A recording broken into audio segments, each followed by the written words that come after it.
Hello, welcome to the channel. Today we are going to be doing another double omnibus unboxing, assuming I've picked up the correct box. Otherwise it's going to turn out to be something different. Let's get it open and see if I have got the right box, because that's going to be the easiest way to find out. If it is indeed the double omnibus box, then we should have one from Marvel and one from DC. Specifically, we should have a volume of Spider-Man and a volume of The Flash. So, loads of paper in here, obviously. Put that there for the moment, and it looks like they're both in one big envelope. No, they're both separate, but we have got two of them.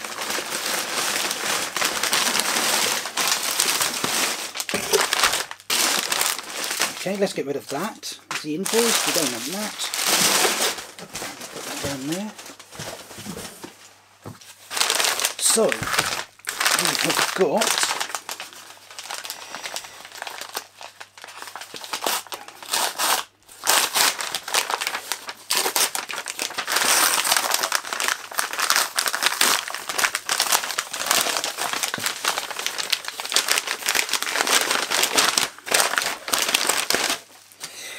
we have got one edition of the Amazing Spider-Man Volume 2,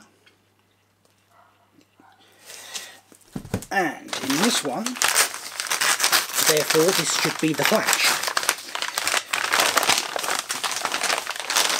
and it is indeed The Flash by Geoff Johns, Volume 1. So we've got plastic on them. Let's get the plastic off and then we'll take a closer look. Okay, that's the cellophane all off. Now, being as these are new omnibus editions, of course, the first thing we always want to do is stretch out the spine, which just involves taking off the dust jacket, opening the volume up, and then just flicking through the pages one way and then the other way until you get to the middle, and I just do that half a dozen times just to stretch it out, just to hopefully prevent damage to the spine or any loose pages or anything like that. So let's take a look at the two volumes, and let's start with the Amazing Spider-Man Volume 2.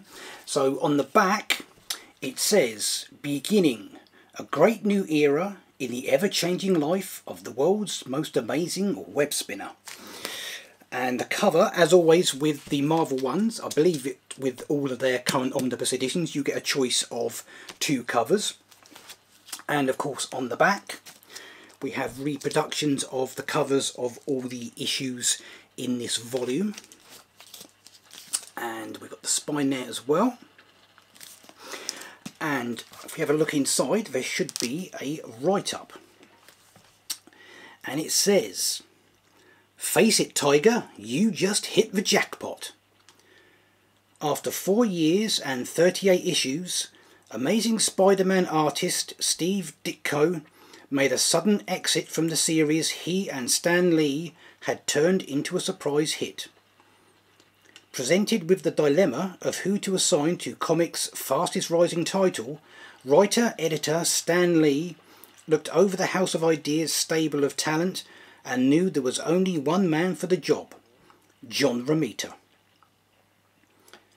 Under the Lee-Romita team, a new era began, one that built on the grand successes of the Ditko years, but gradually and decisively evolved the character to new heights, making it the best-selling title in the Marvel line. One of the freshest new developments was when the book's romantic elements moved to the forefront thanks to Romita's years of success drawing romance comics. As the youthful cast of The Amazing Spider-Man graduated from high school and started new lives in the real world of the fictional Marvel Universe, romance blossomed between Gwen Stacy and Peter Parker. And that was just for starters. as it was under Romita's tenure that Mary Jane Watson moved from behind the figurative lampshade and stepped into the spotlight. From the moment readers laid eyes on her, they knew they'd hit the jackpot. But it wasn't just Peter and his supporting cast that got a makeover. Emboldened by Romita's slick take on Spidey and his world, Stan began crafting mini-epics featuring a cavalcade of classic rogues, including Mysterio, Dr. Octopus, the Vulture, and the Lizard, while also introducing a trio of instant classic villains, the Rhino, the Shocker, and the Kingpin of Crime, Wilson Fisk. The main draw of this era of Lee Romita's Spidey will always remain Peter Parker's legendary confrontations with the Green Goblin. Lee tightened the suspense as taut as possible in an exhilarating showdown of secret identities revealed, as the origins of Norman Osborn's blood feud with Peter took deep root. Throw in a trio of exciting annuals, including the Avengers' first attempt at recruiting Spider-Man, a classic team-up with the Human Torch, and the mystery of Peter Parker's parents, and this is a second omnibus equal to the classic moments and artistry of the first. Each issue has been painstakingly restored to make these stories swing like never before. And on the back it tells us that this volume collects The Amazing Spider-Man 39 to 67, an annual 3 to 5, and the Spectacular Spider-Man 1 and 2. So there's Amazing Spider-Man Volume 2. Let's move over and take a look at the Flash. Same as Spider-Man, hardcover, dust jacket. Unlike Spider-Man, you don't get a choice of covers as far as I'm aware, although the cover you do get has got this gorgeous artwork on it of Flash and several of his rogues. And the back have a nice picture of the Flash there. And if we take the dust jacket off, we can see we do have artwork that wraps around the inside cover.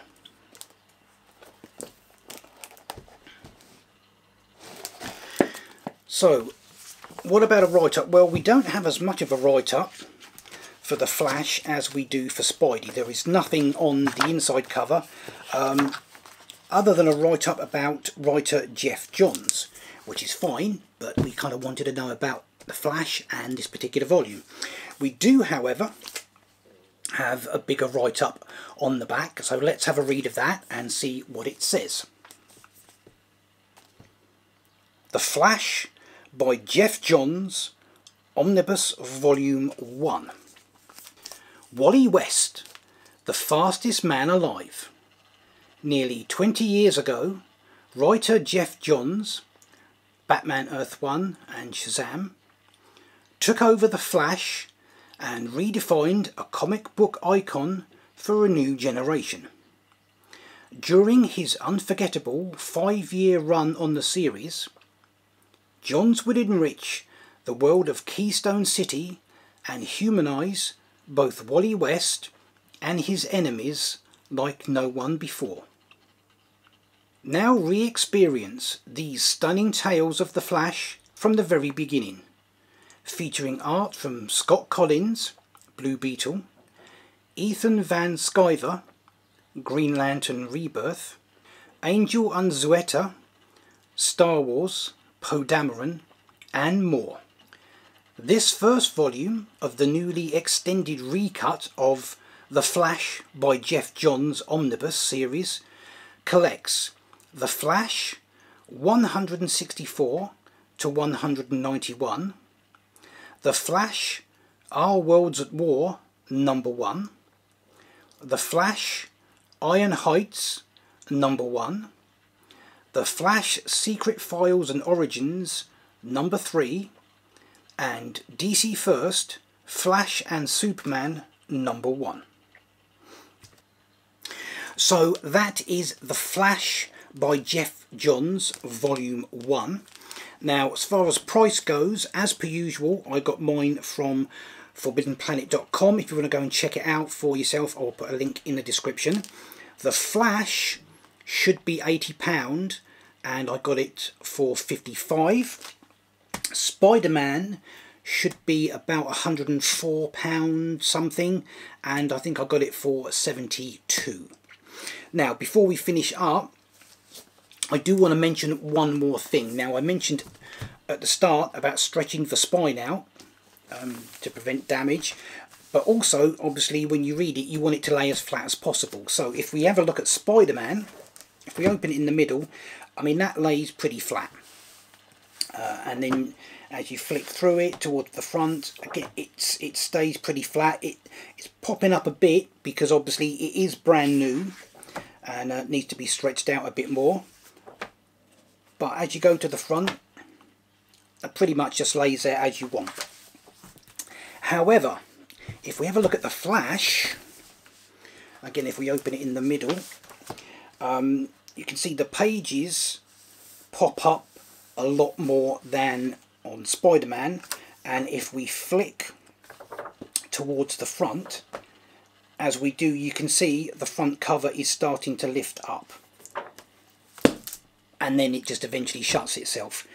I don't know why it does this. This apparently is a problem with not just this volume, but some of the DCs. It seems to be, it's not something that seems to happen with the Marvel Omnibus editions.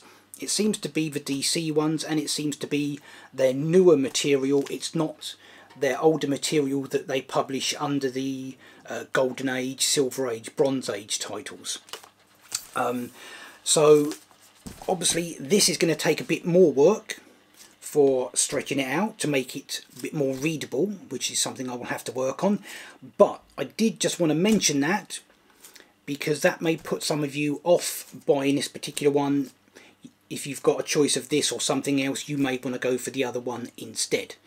I have volume 2 pre-ordered, which is probably here somewhere in one of the boxes. So we will have a look at that one when we get round to it, see if that does the same thing, and see how I get on with stretching this one out. That is it for this video. If you enjoyed it, hit the thumbs up and give me a like, and I will see you in the next one.